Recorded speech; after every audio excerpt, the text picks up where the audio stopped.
shadows where the whispers dwell, always trying to unring the bell. The red road calls a path less known, with haunted streets where the eerie winds moan. Creatures lurking just beyond the light, not just tales spun to frighten the night. The masquerade of ghosts, they walk along in this gritty realm. We're all too young. Take the red road, let the spirits unfold. Follow Rez Rick Waid, let the mysteries be told. Through the dark we'll weave into the unknown. With each step we take, closer to home.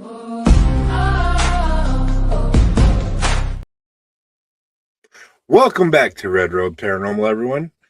Again, I'm your host, the Resneck. Your favorite Resnecks here tonight in the house. Hey, Lee, how you doing? Hey, tonight I have a very special guest, a new friend of mine, Mr. Rick Waid. Come on up here. Hey, Rick, how you doing tonight? I can't hear anything. Uh-oh. We're running issues in the back. No audio, my friend. Why don't you go ahead and jump out and come back in? Yeah, see if that'll help. Can you hear me now? All right. Go out. All right, I'll go back out. All right.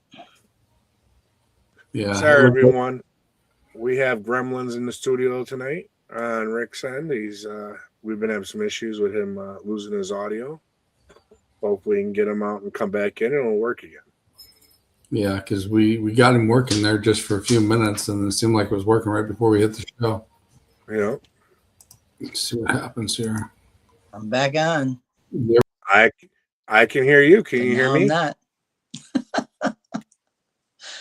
This is what happens, man. Every time I do something, there's always something bad happening, man. All right. Hang on. Let me come right back again. Hang on. All right. Jump out and come back. Let's try this one more time. Sean might as well pop up here and hang out with us. Yeah, it seems like we're having issues with gremlins for whatever reason, especially when he pops in backstage. I have two of him. And here we go again. So it must be a StreamYard kind of issue. Error or something. All right. Can you hear us now? I can hear you. Sean, stay up here. Don't move. Don't change nothing. Don't breathe. Just stand up pretty. I'll just take here and chill, bro. All right. So, Rick, why don't you tell us a little bit about yourself? You're a seer. You're a medium. You work with cold cases. Well, I've been in the paranormal for 22 years. When I first started paranormal, my first obsession in the paranormal was messing with EVPs. That's how I got started and really put time and energy into the paranormal field, because I was hearing EVPs at a different frequency than other people. Because I had Bell palsy when I was younger, and what happened was they ended up giving me some pills to help my ear grow back, and ended up giving me a special hearing where I was hearing a different frequency in my left ear, and in my right ear I was hearing a 36-year-old. Okay. So I was able to hear like children's spirits talking, and other people couldn't hear because they couldn't hear that frequency. So that's how I started. That's how I got started in the paranormal. And it was to a point where, honestly, it was kind of driving me crazy, because, I would go places and I would hear all these voices, but nobody else could hear them. Only kids could hear them. Only kids. Yep. Because they could hear that frequency, but an adult could not hear that frequency. So it was really kind of interesting. All right. Now, do you think, as far as the theory of kids hearing them frequencies, is that because, they're more open-minded, that they haven't been taught that, it ain't real, they haven't been brainwashed yet? Yes, definitely. And honestly, it's something to do with their hearing too. I just think that they hear better as you get older. You don't hear as much. You don't hear the same frequencies as a younger person will hear. Right. Ears. Yeah, all the loud music, loud cars, everything we do in the factory work, we do lose some of our hearing. I've noticed that as I'm getting older, that I'm not hearing as sharply. Definitely. So, but the thing is about me, whenever I first started doing the EVPs, I was capturing 30 EVPs a minute. So I would work with paranormal groups, but back in the days, the groups I was working with didn't even care about EVPs. And that was my go-to thing when I went on investigations, was my EVPs. But they didn't care about it. They wanted, something physical to happen or something visual to happen. And so I was kind of like put on the side. You know what I mean? I was put on the side. So every time I went out to do stuff, I would actually get information connected to what their medium was bringing up. Yeah. One investigation, the lady said, listen, this guy's coming on me. His name is John. He wants to be with me. And I'm just sitting here laughing on the couch. I'm like, this is crazy. This doesn't happen. This is not really happening. And then I went home and listened to that recorder, and I'd be darned if John wasn't talking, trying to get with the lady. It blew me away. I said, this is really real. Mediums are real. Psychics are real. So I was kind of blown away. Oh, yeah.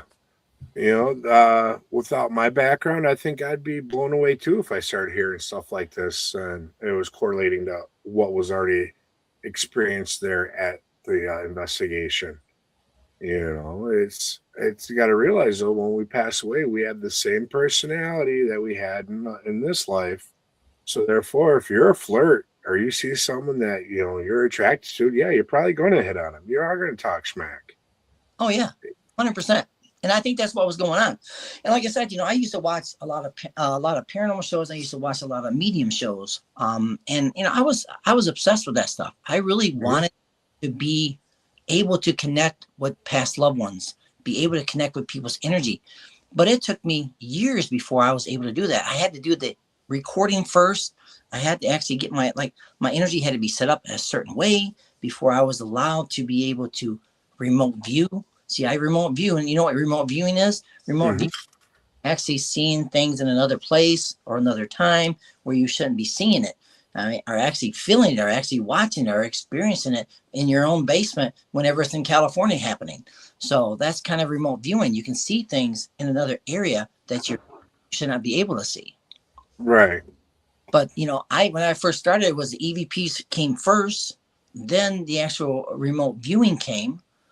Started happening for me, but it's almost like I had to get rid of the audio recorder. I had to actually put the audio recorder down. I had to put it down and actually try to understand what was being given to me by a higher power. See, they wanted me to get rid of the recorder and actually start seeing things. So what was happening was I was slowly getting weaned off the recorder, and then pretty soon things was being shown to me in my visual. I could actually see things an hour ahead of time, what was going to happen, or a day later, or even on my next job. I was able to see specific things. Like I would actually go see a hole in the floor. In my mind, I would say, I'm going to go to this house, and the guy's going to say, hey, be careful with the hole in the floor.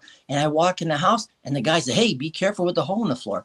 I was actually seeing things, hearing things that was happening 2 hours later or 3 hours later.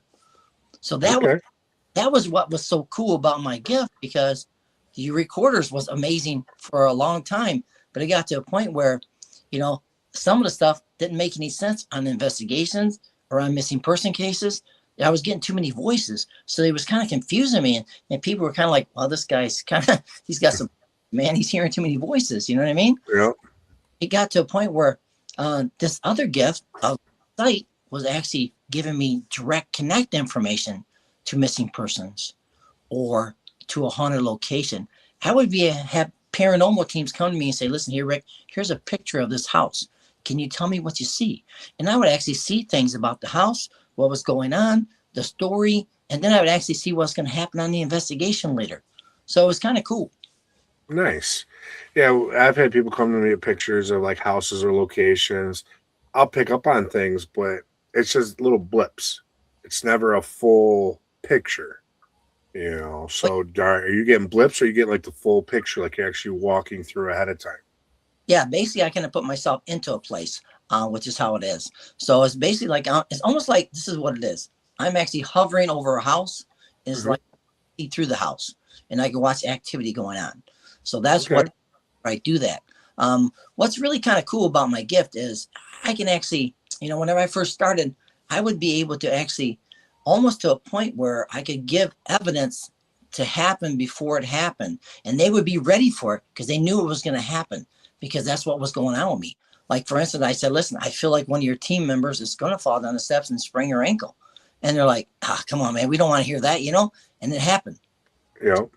Kind of crazy, huh? Yeah, it's very interesting. It's the gift of sight, the gift of knowledge. And, and the thing about it, I always use my EVP still. My EVPs are really strong. They're really good. Even if I do gallery readings, I do EVP sessions before I do gallery readings. EVPs are pretty amazing because some people have the ability to hear. Some people don't. Some people are gifted. Some people are not. Or they're not trained to be gifted. You understand me? They have to put time and energy into that. But I'll do like a ghost, go out and I kind of teach people like a paranormal team. I'll have them like sit down. I'll say, here's an EVP I captured in the actual haunted location. I'll take the gifted people on the left side, take the paranormal people on the right side. The paranormal people on the right side are hearing static, but the gifted people are hearing exactly what I'm hearing. So it's kind of cool to experience that. Yep. Yeah, I do know some people that claim not to be gifted that are really big into the EVPs, and that's their go-to. I look at it like this. Evidence is evidence. It don't matter how you get it, but if it correlates with everything else that's there, then you're supposed to have that knowledge. Oh, 100%. It doesn't matter how you retain it. So now we kind of ran through a lot there. Let's go back to the remote viewing. At what point did you actually start with the remote viewing, and what really got you there? Was it just like an overnight snap, then all of a sudden you could do it, or no? See, once I got rid of the recorder, actually I kind of had to put it aside, but I use it for actual seeing things in the future. Basically what it was I didn't know I was remote viewing. I didn't have no clue what that was. Basically what it was is I was just seeing things in the future, and I couldn't know what it was. I would write down 5 things, and 5 things would be shown to me later that day. So that's what was going on with me. It went from 20% all the way up to 80% out where I was accurate with my information. So I got on a website called Unexplained, Unexplained Mysteries, back in the day before Facebook. And I went on there and I made a post, let me see what's around you.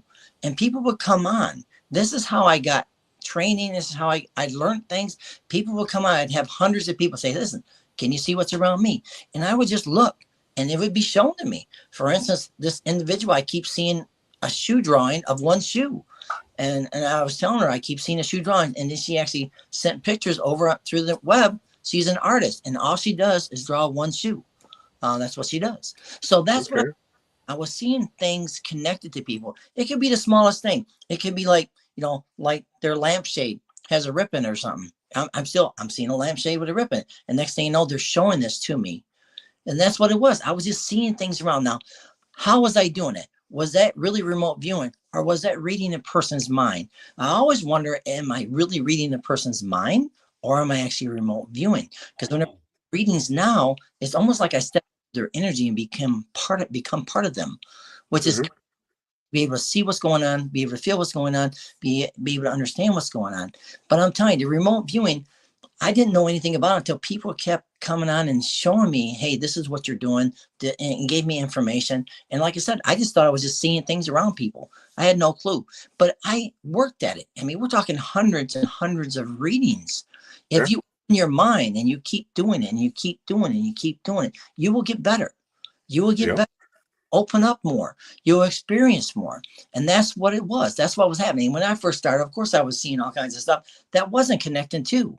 So until I finally started having my one spirit guide or guardian or whatever you want to call was giving me the correct information. I used to get like multiple things given to me too, even with the audio and with the actual seeing things and remote viewing, until I finally found that one energy or spirit guide that was giving me direct connect information, which is really kind of cool. It is. I know, like with me and my journey, the more I get out to these haunted locations, the more investigations I do, the stronger I get with being able to tap into the location and communicate with the spirits that are there or the entities that are there. It depends on what we're dealing with. And it just seems to get stronger and stronger the more you do it. And it's just like the old workout deal. The more you work out, the stronger that muscle gets, the better your abilities become. Oh yeah, 100%. You know, when I first started with my recorder, whenever I started getting my gifts of sight, I would actually take a pad of paper and pencil, and I would walk through a location, writing down exactly what I was seeing and what I was feeling. And then we would do an investigation, and I would show people what I had. And it really matched up to what was going on. Now, I have not worked on that gift in a long, long time because I don't do it anymore. I don't actually hook up with paranormal groups anymore. Hmm. Sometimes an EVP show or something with them, but I just don't use that ability anymore. I usually, whenever I do a ghost hunt, I just take my recorder and I blow people's mind with just the audio recorder. And then I am able to hear real time voices. So if a spirit is around, they might say, "Hey, what's up, Rick?" And I'll be able to hear that and capture it on the recorder, which blows people's mind because I'm hearing it and I'm capturing it on the recorder. Nice, nice. That's very cool. I think I'd blow my mind if I actually walked in and I actually physically heard it and then captured it, on a recorder. And I've had times where we've actually heard voices but haven't been able to capture on the recorder. And been more than one person hearing what the voices were saying. Well, see, they can do that. They can control this audio. I've actually recorded a conversation, and then all of a sudden, that conversation the next day completely changed to something else. Okay. Not even exactly say the first night I heard I killed him. And then the next day I hear the three boys. So the audio changed, but adding more to what's going on. Do you understand what I mean? Hmm. It's kind of crazy. It almost makes you think, man, am I going nuts here? Because why? Yesterday I heard, I killed the kids, and then all of a sudden I hear the three boys now, and it was really weird. I would do that sometimes where it would flip off and on to a different audio, which I'm like, what I was doing was hearing a different frequency, and I didn't understand it. So I would hear a higher frequency or a lower frequency. So I was getting the guy that killed the kids had frequency. Then I was hearing something more like on the kids level communicating. So I was hearing two different frequencies. That's why I was hearing on the audio, which is kind of crazy. Yeah, that is. I never come across that. That's actually very a unique situation. Well, I have, honestly, whenever I used to do the audio recording, I used to actually take three recorders with me. And I'm telling you, you put three recorders down right next to each other, give a little space, and then you do an EVP session, or you just leave it there and you walk away. Most of my evidence I caught was leaving a recorder at a location and walking away. And then I would Yeah. get information on there. I would honk the horn and leave the location, and then I'd honk the horn when I got back. Anything in between, there's nobody there. So if I would get anything like slamming a door or walking or something, I knew that was actually paranormal, which is kind Right. of cool. So I actually, and the thing is about the recorder though, you put three recorders, I would sometimes hear a male talking at the same time at 101, and then a female on the second recorder, 101, 1 minute and 1 second, and then a Yep. third recorder, 1 minute and 1 second, saying something different. All three spirits are talking on three different recorders. Yep. Now, if you have three recorders going, three different spirits. In theory, that could be three different timelines that are coming through right at that same moment, Mm-hmm. and that's Well, where you get your information from. yep, definitely. Timelines, dimensions, however you want to look at it. That's something very interesting. I think we should take another look at, as investigators, and actually try some experiments like that. The different recorders in the same spot. Now, I'm a big one. I'll start a recorder. Like I have an old Samsung Galaxy phone I take out with me. A lot of times I'll put the voice recorder on and I'll leave that in a room. Whatever room that I feel the most that where it belongs, that's where I'll leave it. And I'll go back and sometimes I'll catch stuff. Mm-hmm. I've actually one of the best EVPs ever caught actually came out of my vehicle because I actually forgot to turn the voice recorder off on the phone, threw it up on the front seat and took off. And a couple hours later, come across the phone, you back it up a little bit, and right there, clear as day, there's a voice record, there's a voice clip. Well, You know, and about EVPs, people got to understand you can take a recording of an actual spirit talking.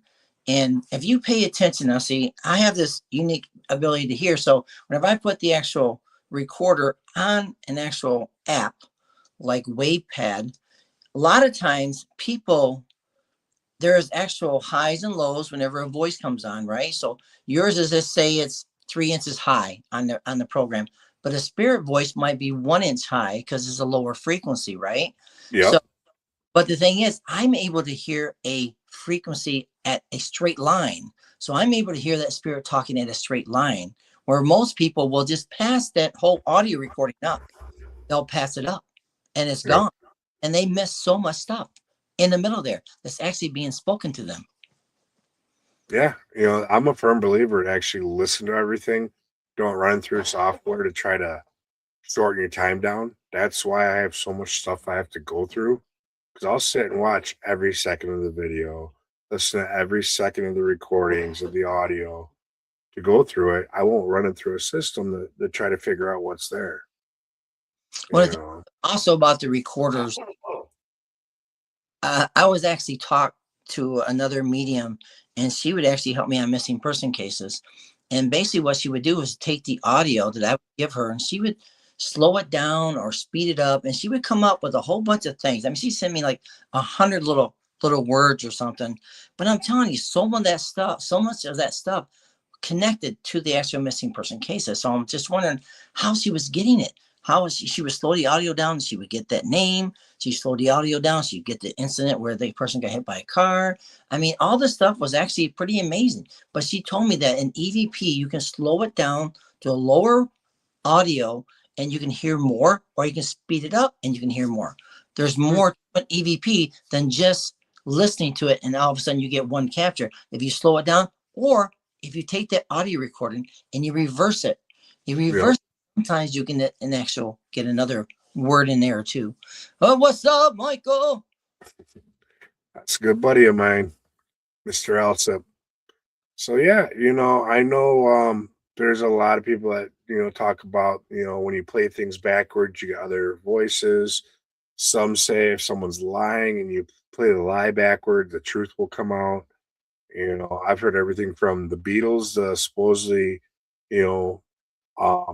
speeches by Bill Clinton that people have played backwards and gotten other things out of. Mm-hmm. So I think there's something to it. Oh, there definitely is. Definitely is. But yeah.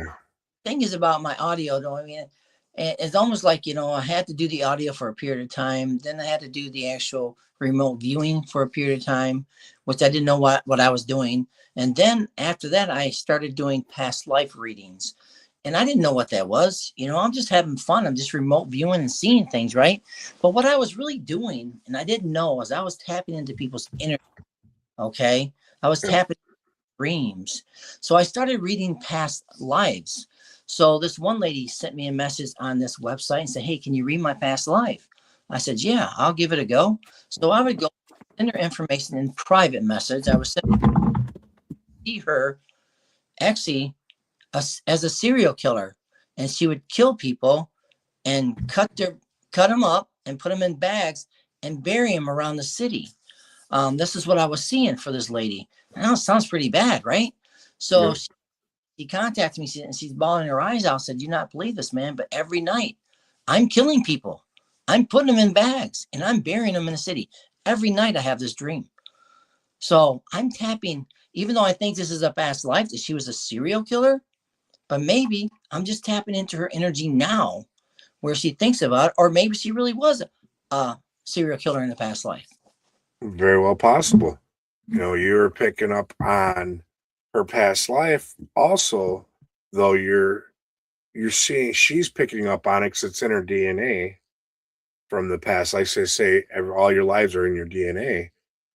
She's picking up on that and you're just confirming it. Yep.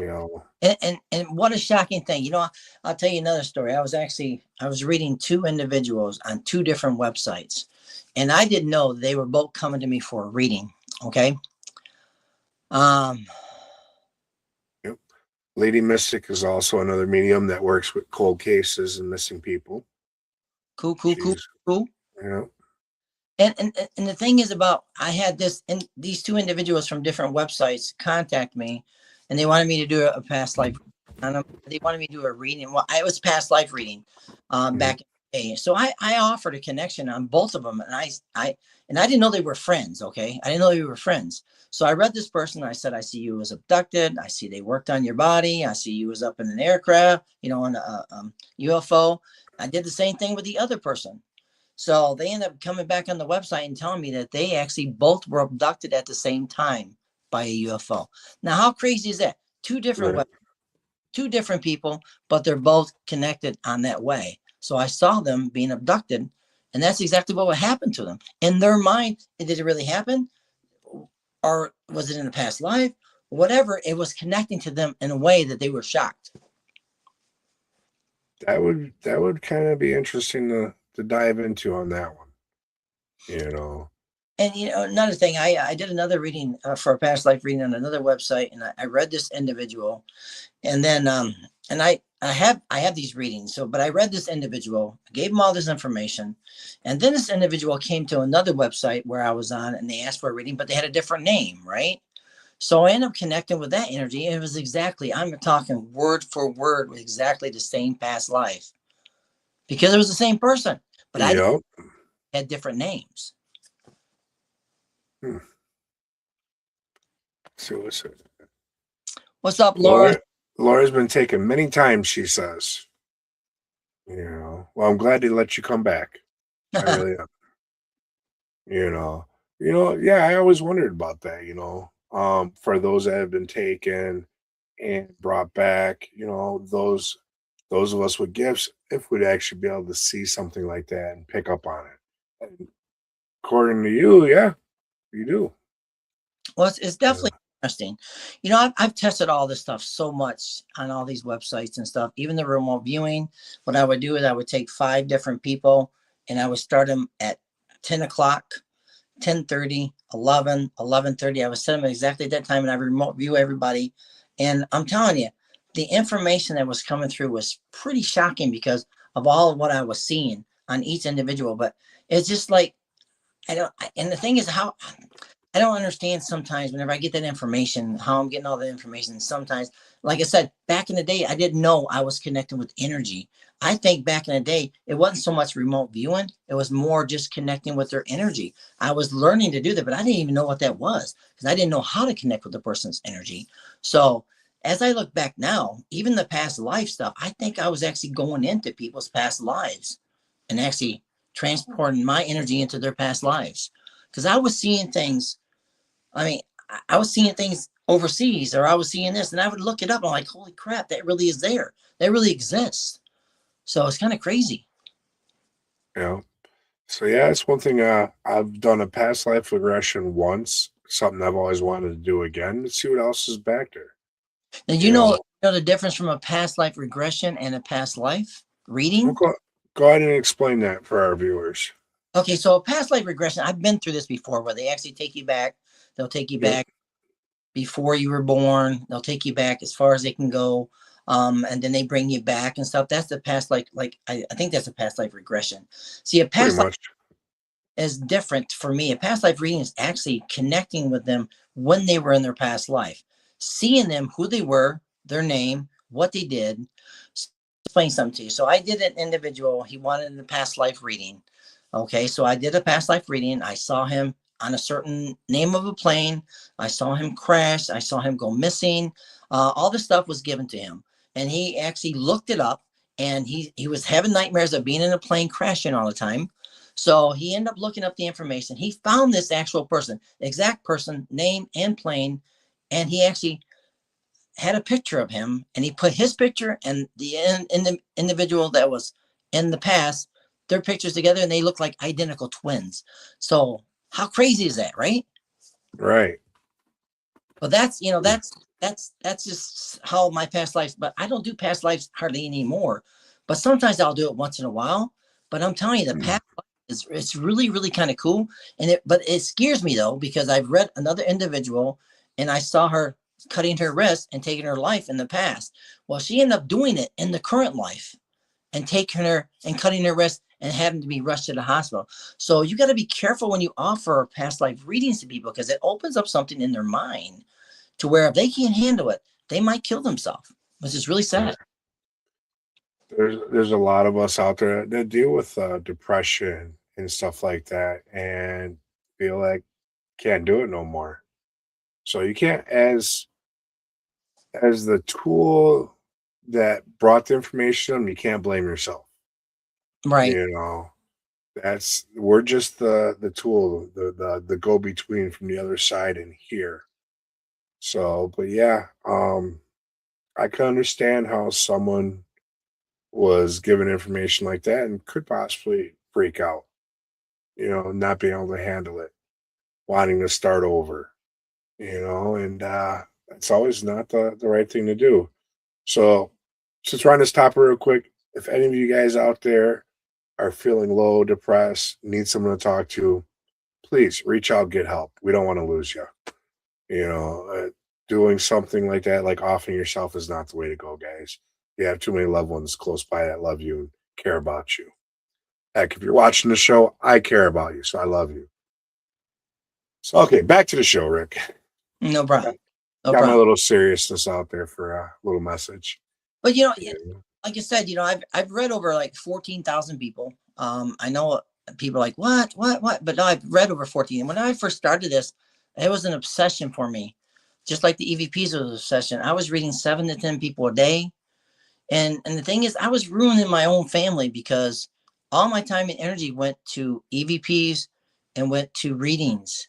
Because I was blown away with this stuff. How am I seeing all this stuff? How am I connected with these people on this level to be able to see that stuff? And whenever I started connecting with past loved ones, man, it was a healing process for people to be able to offer direct connect information. Now, I want to explain something what a seer is. A lot of people don't understand what a seer is. What a seer is compared to a medium. A medium will connect with an individual on the other side. Okay, they can see, they can feel them. It's like they're right there with them. I've witnessed people do this. I can't do that. I can't do it on the other side. Whenever I connect with a past loved one, I connect with them when they were here on Earth in their life state, when they were alive. Okay, Yeah. I but I pick up, their depression, or I pick up, their happiness, or I pick up, what they did for work, or how they died, or what illnesses they were going through. And I give this direct connect information about an individual that the person's asking for a reading already knows this stuff, but how am I getting that information? How am I receiving all that information? But it kind of gives them a second validation that, that their loved one is still around, because they come and they give me information. They might tell me that they touched a person's hair, or they might show them butterflies all the time, or they might show them the dimes that's underneath, the actual dresser all the time. I see direct connect information to the individual that's happening in their life. So it's kind of cool to be able to get an actual reading, to be able to, I know you're reliving this stuff, but sometimes I get answers for you. Sometimes there's answers on how the person passed. Sometimes they have more information that they did not know, and they actually find out about it, and it really did happen. So it's kind of nice to be able to get that extra information for an individual that, like for instance, they say they have an argument, and mom's, they had an argument before they passed and stuff. I can see the argument. I can see what's going on. I can feel all that stuff. But it's kind of cool to be able to say, hey, mom, understood that you had an argument, but that was the past. We move on. Yeah. Loves you, all this stuff. But they hold that pain because they had an argument, and they keep it. And now they're letting that go because mom's saying, hey, it's okay. Let it go. Yeah. Oh, yeah, I've come across that when I do my readings. A few times, some people that have held on to some things for a long time that really is just baggage that they weren't able to progress forward because they were holding on to this Mm-hmm. and they kept dwelling on it. Oh, And the ones on the other side, they don't want them to dwell on that. They want them to be happy and think of the good times that they had, not the bad. oh yeah, and it's interesting whenever whenever I offer these readings, is like I want people to understand what a direct connect reader is too. So I go out and I'll do gallery readings, and I'll say I have 100 people in the audience. I directly connect with everybody that's there. So if what I usually do is I would give out tickets to people, and I would hand everybody with a ticket, and I'll just draw a ticket, go to that individual, and I'll ask, do you want a past life? Do you want a past loved one? Or do you want an energy connection? and then I will offer what I see, hear, and feel. Okay. And I think that's kind of cool to be able to offer that because, if somebody comes there and they want to connect with their mom, all I need is the first name. I don't care if it's their mom, their daughter, brother, whatever. I just need a first name to connect. That's how I connect. So as soon as they give me that name of Sharon, I will instantly start connecting with Sharon. And it's an experience to actually come in there. I won't connect with John or Larry because I don't see that. I don't have that ability. I only have the ability to directly connect with that individual. So it's kind of cool to be able to connect with Sharon. Then the next person, they want to connect with Tom. I connect with Tom. I offer direct connect information. And then the next individual wants a past life reading. I will connect with their past life reading.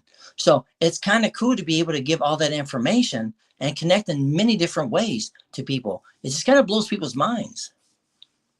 Oh yeah, I could definitely see that. And you and I will definitely be talking in the future. I think I'm gonna have you do some reading for me. Check it out. I think we can find some interesting information out. And the thing is, whenever I do all readings, I never look at an individual. I always look down, and people are like, "Man, why do you look down all the time, man?" It kind of takes away from the. I said, "Listen, I was always trained this way in my own mind. I always watch debunkers. Debunkers will always watch an individual, and they'll watch them. They'll watch how they connect. They'll watch how they look at the person. They'll watch and see if they're smiling too much, or they're laughing, or they're crying. See, I don't let any of those emotions affect me. I want to offer the reading, connect with the individual, and then I can talk about the reading. I don't want any information. I have to do it that way because this way it kind of proves to people that I'm not a fake, that Yep.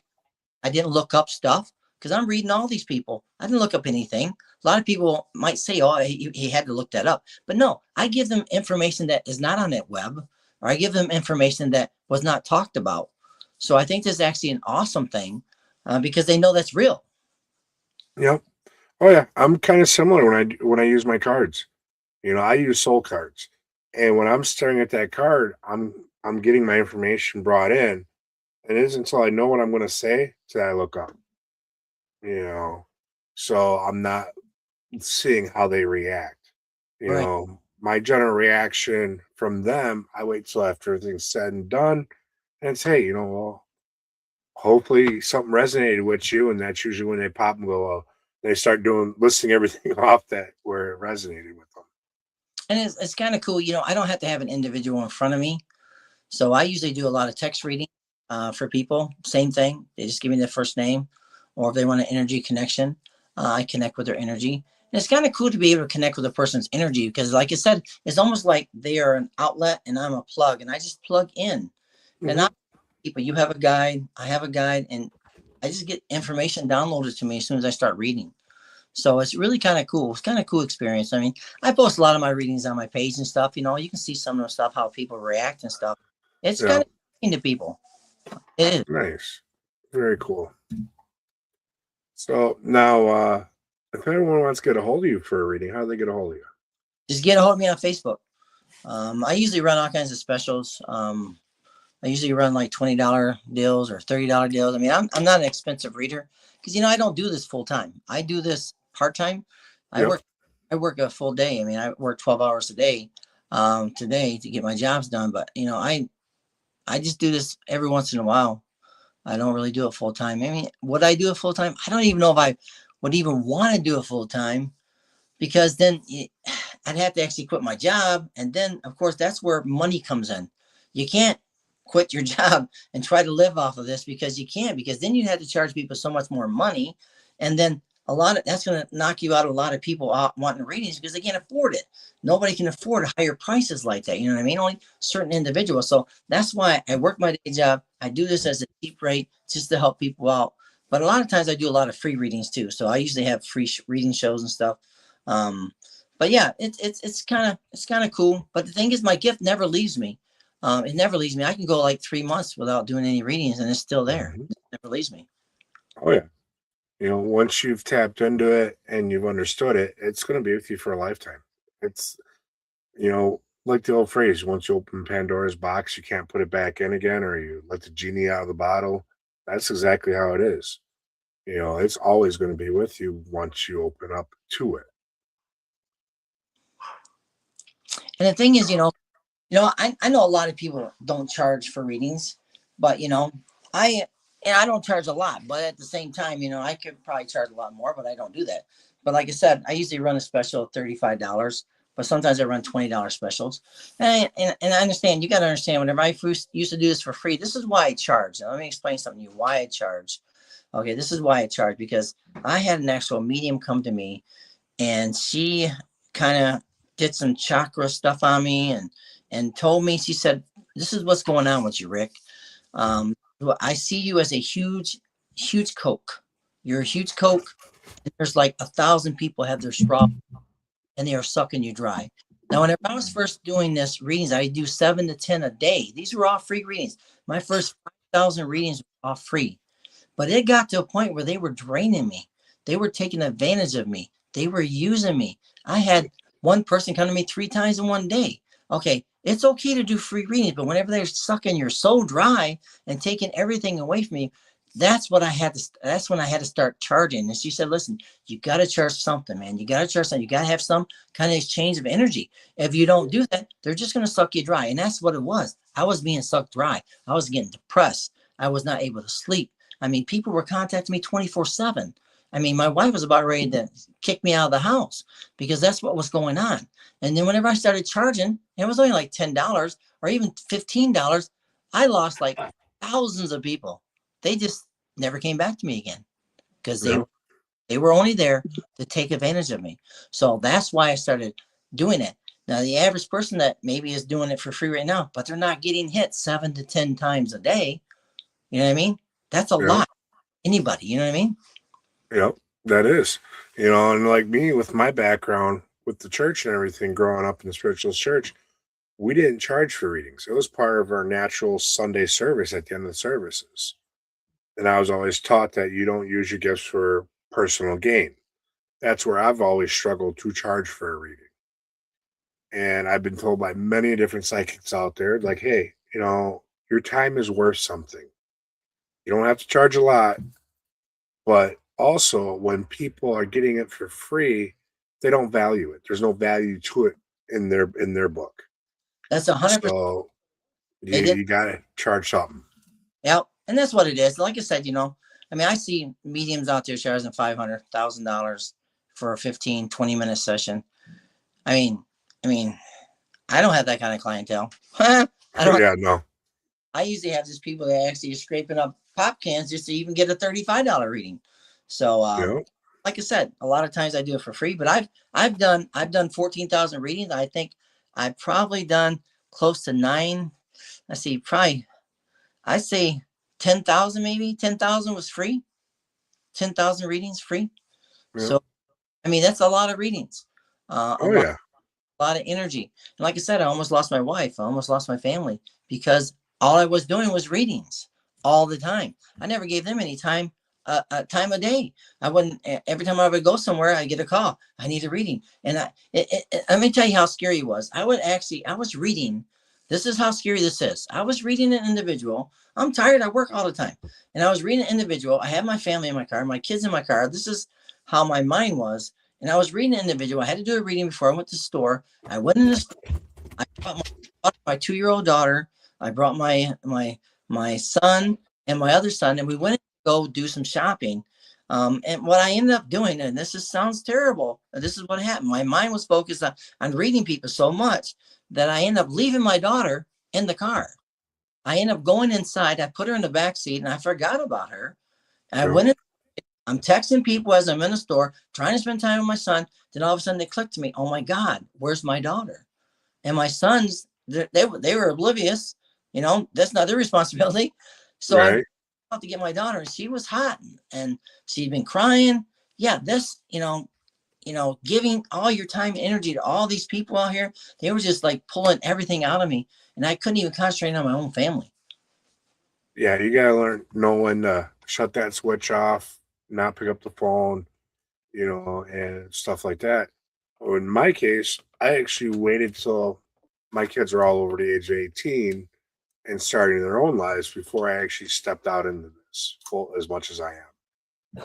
If I was to do this with little ones still, I don't think I'd be able to. It would consume. I wouldn't be able to give them the quality time they deserve. And that's the thing. I mean, I haven't been on Facebook very much. I haven't been very much doing anything. I don't even hardly do any shows anymore.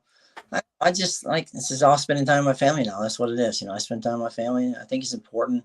My family needs me, so I got to be here. Yeah. I do some events here and there. Like, I do like Witches Weekend up north, and I got a couple other events. I'm going to be going out to Arizona this year at a Creepy Con or something like that. But Nice.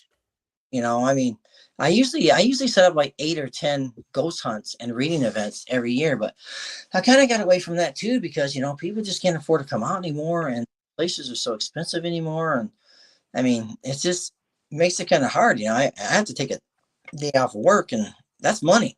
Yep. And if I don't make enough money to cover that, I mean, it's not, I can't do it anymore. So that's why I kind of backed off to ghost hunts and readings and reading ghost hunts events anymore. It's just too costly. And I don't like Yep. fortune to come out to see things and to have fun. You know what I mean? I don't like to do that. So Right. Yeah, and nobody can really afford a small fortune nowadays with this economy. You got to keep things cheap, and because all of us are struggling. I don't and know anyone that is doing financially well right now. no, it's pretty rough. I work, 40, 50 hours a week or sometimes 60 hours a week. It all depends. But, even then I still, I barely survive like anybody else. You know what I mean? I just barely survive. That's what we're all doing. Ain't nobody got that extra 20,000 in the account or extra 5,000 in the account. We're all living You paycheck. If something goes wrong, and with my job, I drive a lot, so my cars break down all the time. So money is really not good. It's just not good. You know what I mean? Trust me, I know about the car breakdowns. I've got 1,300 wrapped up in my truck in the last 3 weeks, and it's still not done. That's the same with me. I just put 1,200 in my car, and they finally got it fixed. So Yeah. yeah, and I just lost 2 vehicles last year. I lost a transmission and I lost an engine blew. So yeah, it's just been a struggle, man. And then you got your family life, man. You gotta try to be there for their issues and stuff. It makes Yeah. yeah. Let's see. Yep. Head above water. You got to keep swimming. But hey, I do want to say something. I did notice in the comments a few comments back that Laura was celebrating a birthday. So happy birthday, Laura. Happy birthday to you. I like to sing too. I like to karaoke. I'm a karaoke nut.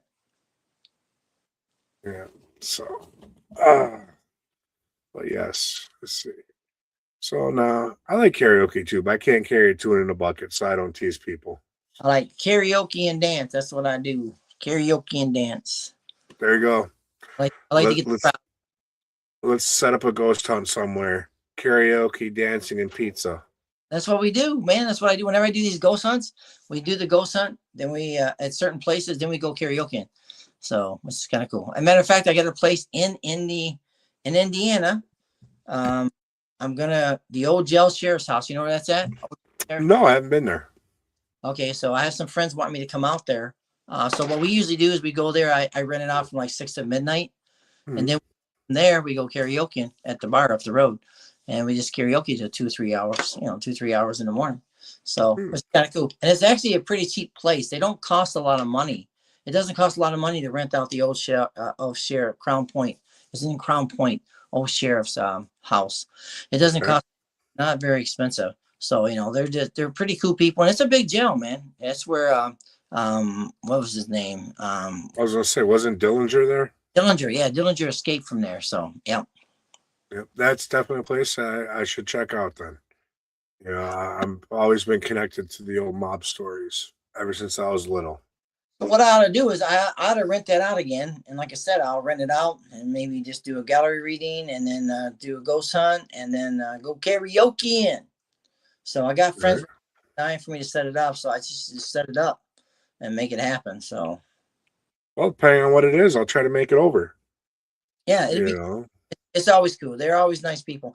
You just got to be careful when you go there, because you can't go there when there's a prom or when there's some kind of activity in town, because they have open, broken windows up on top, on the yeah, actual on the top, and the noise, even on the other floors, the noise is very loud. if they have, you know, something going on in town. So you got to go there whenever it's not so active with people in town. Then you get more evidence because you get great EVPs there. Great EVPs. Okay. As a matter of fact, I was actually in it. The first time I went there, I went to try to get out. And this is, it doesn't lock. The main door to the other area doesn't lock. So I tried to get out. Could not get out, man. It would not let me out. It's like I was locked out. I locked inside. It wouldn't let me to get out into the main lobby. And then all of a sudden, the lady came over and it opened up for her like nothing. They didn't want you to leave. They didn't want me to leave, man. They like you. Or they didn't like me. Well, I think they'd kick you right off. They didn't like you. They'd run you right out of there. But you know, they wanted you to stay and hang out. Thing is, you know, I capture a lot of paranormal cool stuff because I don't know, it just seems like I get the footage. I always try to leave my cameras alone in places, and I just away and leave it. And I'm telling you, that's when you capture the most evidence. I've captured so much cool stuff by just leaving the camera there and watching something pick my camera up or knock my camera over or walk across or an interesting light go across or something. Like I just made a video the other day just doing the lightning, and all of a sudden this like looks like, people are saying it's water, people saying it's not water, people saying it's vapor, saying this or whatever. But the thing is about it, it's got 1,100,000 views. So my stuff just gets so many views now because I have 63,000 followers. It seems like Facebook pushes it out or something. But all my stuff, I've got like over 12 million views on just on Facebook last year. Nice. You know, which is really kind of cool. You know what I mean? And the thing is, but they want you to post all day long, you know, 15 videos and this and this and this. It just takes too much time. Too much time, man. Yep. And if you don't do it, they start reducing your friends. They take them away. It's like, it's not fair. Don't take people away. What's wrong with you? Right. Yeah. I'm just now trying to figure out that Facebook algorithm, and I post when I can. And there's sometimes when I'm off for a few days and I'm out doing stuff, my views shoot through the roof. And then when I don't post for a while, it's like no one ever sees it when I do. I was posting 5 videos at a time. So 5 videos at a time, one right after another. And in the 5 videos, I would always get one that would hit 100,000 to 200,000. But then I kept doing it. And all of a sudden it just stopped. I didn't get none. Then all of a sudden I posted this video. Now it's like going nuts. It's got, you know, 1 million, like I said, 1,100,000 views on it. But the thing is, I mean, Facebook's not a big money maker for stuff like that. I mean, I don't make money Right. that. You know, I make like $35 or something for that $1 million view. 1 million views, you know what I mean? $35 is kind of embarrassing. If you was to take that in YouTube and get 1 million views, you'd probably get way more money. You know what I mean? From what I've seen from others, it all depends on the amount of time if they watch the whole video. There's so many stipulations with that, and then you only get pennies of the dollars that they give you. Like when you have the super stickers and all that, you know, someone might donate $5. Well, you might only see $1 of that $5, for example. I don't know exact numbers, but I was told you don't get to see much. And like I said, you know, it's the thing. Like I think Facebook about a year ago had some kind of transition. They were doing something different, and all of a sudden, people started going viral out of nowhere. They had no clue. I got in that little niche to where my stuff was going viral. Every time I post something, I get tons of views. So, and I got tons of. So I got in that, and I'm still in it. And it's like I just yesterday, I got 700 followers. So it's just like boom overnight. Sometimes I get like 1,000 followers overnight. Depends on the video and how it does and how long they watch it. Yeah. Because one video had 1 million views on it, and I made $350 of 1 million views. Nice. But then you have some 1 million views, you get 10 cents. So it just doesn't make any sense. Right. It's crazy. Yep. Yeah. You can't figure out the rhyme or reason with it. Yep, definitely. But I don't know. It's been kind of a cool show tonight. Definitely. You know, I'm definitely have to have you back another night. Maybe look at doing some projects together in the future. Yeah. I think I'd like to get out and show you around some of the places here in Wisconsin. That'd be cool. And you know what we can always do is do a reading show too. You Yeah. know, people come on and I can actually do a connection with them in the audience. It'd be kind of cool. Yeah, that would be. I used to do that all the time for shows. I used to Okay. 4 or 5 people, which is kind of cool, you know, so they can experience it, what's going on. Yeah, I think that'd be a good idea. I'll definitely have you back later in the summer, maybe early fall. We'll do a reading show. Cool. So First, let's ask the comments out. Ask the comment section. Everyone is following and talking. Should I have Rick back for a reading show? What do you guys say? I think it'd be a fun time. it always is. It's kind of interesting to be able to actually and all the different people right there, and you can actually witness it. So it's kind of cool. Yeah. So yeah, I think we'll definitely have to do that. You see my shirt? Yeah. Cool. I like it. Reader. Kind of cool. My wife got it for me. She gets me all kinds of cool stuff. She's awesome. Yeah. Well, we've got some comments coming in. Yep. Great idea. I'm in. A lot of yes for sure. Absolutely. Yeah. Well, you guys are going to get what you're asking for. You're going to get it. So just make sure you keep in tune with Red Road Paranormal and Facebook and YouTube, and you'll see the announcement when we schedule it. So, but we are getting to the top of the hour. Now, again, if anyone wants to schedule a reading with you, how do they do that? Just contact me on Facebook. That's all you got to do. All right. Rick Waid on Facebook. And as far as anyone want to get a hold of me, you can reach me on Facebook, Bobby Resnick Calkins. You can message me there. I'm also on Instagram. Don't check that too much. Bobby Resnick Calkins again on TikTok and Red Road Paranormal on YouTube. So, I want to thank you for coming aboard. I do have one last question for you. If you could go out and do a paranormal investigation anywhere in the world, where would you go? I would honestly like to go to Egypt. Okay. I want to go hit those pyramids, man. See, I'd like to go to the Sphinx. Yeah. That's where I'm drawn to. I just feel there'd be some crazy stuff, man. Crazy. Definitely. Don, where would you go? I would definitely go to Egypt because I'm drawn to Anubis. There you go. Well, it sounds like we all need to figure out how to go to Egypt together. Hell yeah. Yeah. Like a game plan for sure. Right?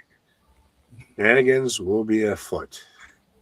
All right, guys.